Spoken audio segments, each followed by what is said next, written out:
Hi, and welcome to Lesson 22 in our 26-lesson course entitled Leadership at the Points of Contact. In this section of the lesson, we are focusing on leaders' role as a facilitator of what I call the relentless search for better ways.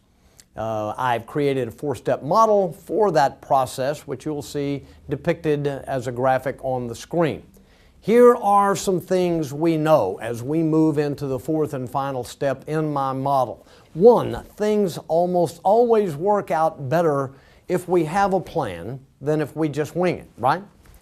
But number 2 is equally valid. Things almost never work out exactly according to plan, right?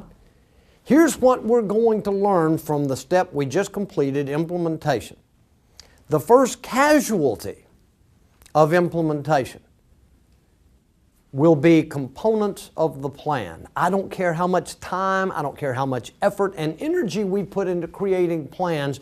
When we start implementing those plans, we will uncover some of their inevitable flaws.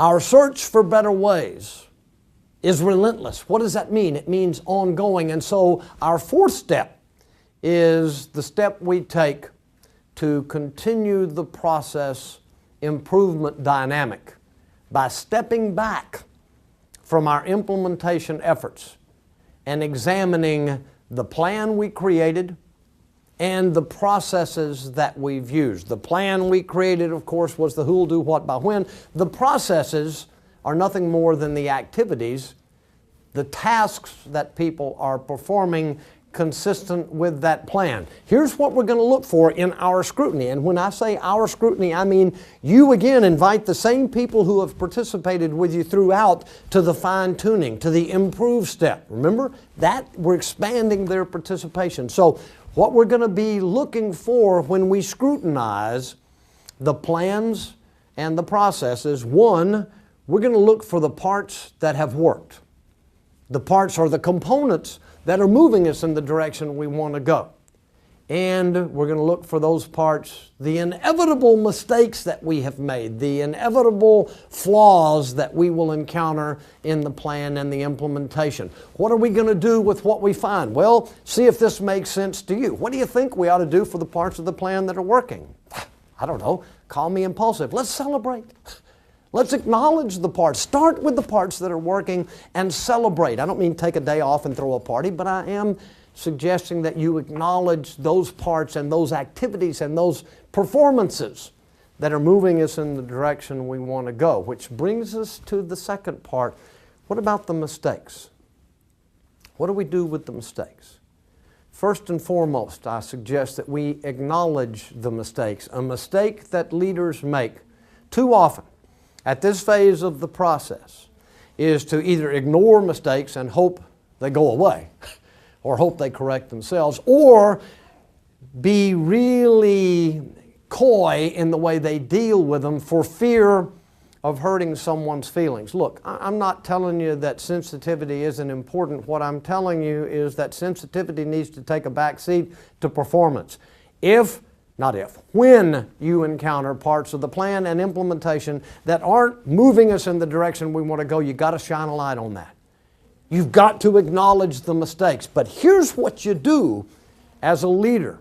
Immediately after having identified the parts of the plan that are flawed, the mistakes, shift your focus and start looking for what are the lessons hiding in those mistakes. If Joe has been presiding over a component of the plan that hasn't produced results, and when I point that out to him, there may be some trepidation on his part, but when he hears and sees me shift immediately from having identified the mistake to looking for lessons, what am I telling him? I'm telling him I'm a whole lot more interested in lessons than I am in the mistakes. And finally, here's the commitment that I want you and your colleagues to make to one another moving forward. After having completed this step, from this point forward, we will remember and apply the lessons, and we will forget the mistakes. We will remember and apply the lessons, and we will forget the mistakes. Let's look at the action items for this lesson. Now it's time for you to begin facilitating this process with the people you've identified as key players.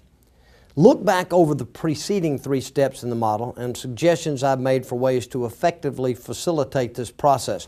Pay particular attention to that lesson or those action items where I suggested that you develop ways to invite people to the table.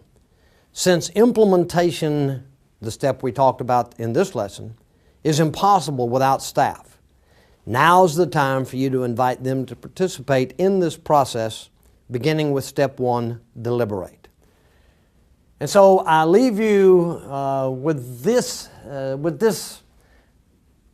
suggestion, this plea. If you will invite them and if you will persevere in your facilitation efforts, I promise you, you will see a quality of participation on their part that will more than justify the effort you expend. I look forward to maybe hearing from some of you about how it's working out for you. We'll pick up here next time.